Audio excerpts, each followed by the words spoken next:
Hey, this is Andrew from theartofmathematics.com. I'm going to be putting up an example problem on the board and solving it and trying to walk you through most of the steps in the process to give you a good idea on how thorough I like to be when teaching mathematics. Try to make sure the student understands every term in the problem, what the problem's asking, how to solve the problem, why it makes sense for them to solve the problem that way, and try to make sure they're comfortable enough with the problem to move forward with their mathematics. All right, here we go. So I wrote down an example equation here. 24 is equal to 4 times x plus 4. I wrote the instructions here in front of the equation, solve. And you'll see this very, very often in high school mathematics books where you'll be asked to solve. It doesn't always say solve for what, but it's assumed if you see an equation and there's missing, there's a variable here, x.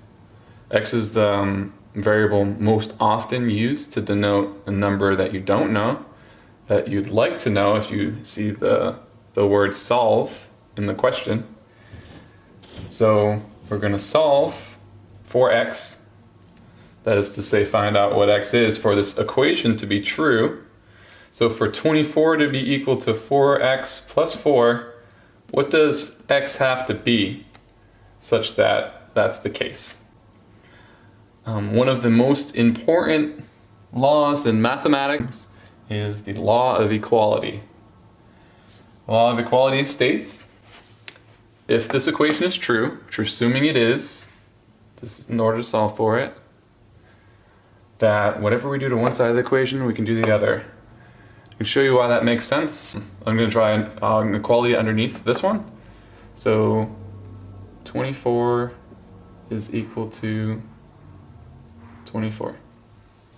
So right here I have an equality, which is obviously true. 24 is equal to 24.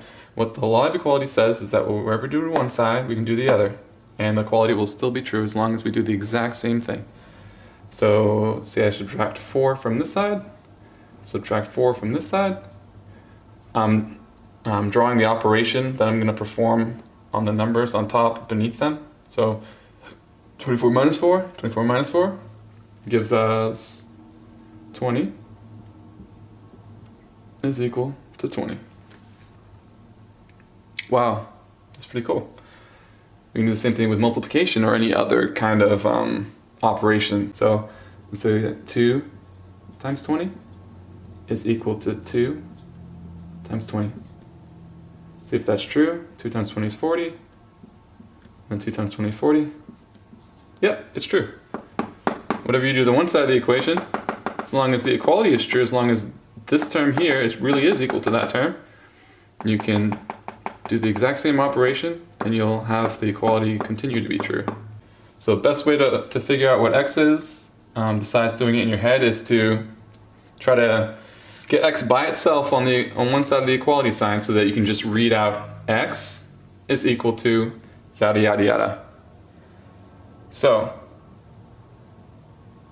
notice here on the side of the equality we have two terms. We have 4 times x, and then we have a plus 4 here.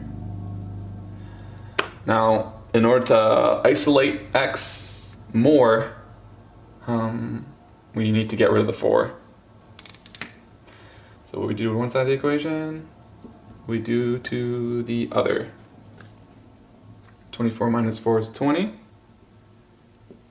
And 4x plus 4 minus 4 is just 4x. Now we see that the equation looks less complicated. Instead of having 2 terms on this side of the equation, we only have 1 term, 4x. We still need to get the x by itself. We can't have the multiplier here, the 4. So in order to get rid of something, you do the opposite. So like here we had plus 4, to get rid of the 4, you do minus 4. So the opposite of multiplication by 4 is division by 4. So using the law of equality, we divide both sides by 4 here. They're canceling each other out. So 20 divided by 4 is 5.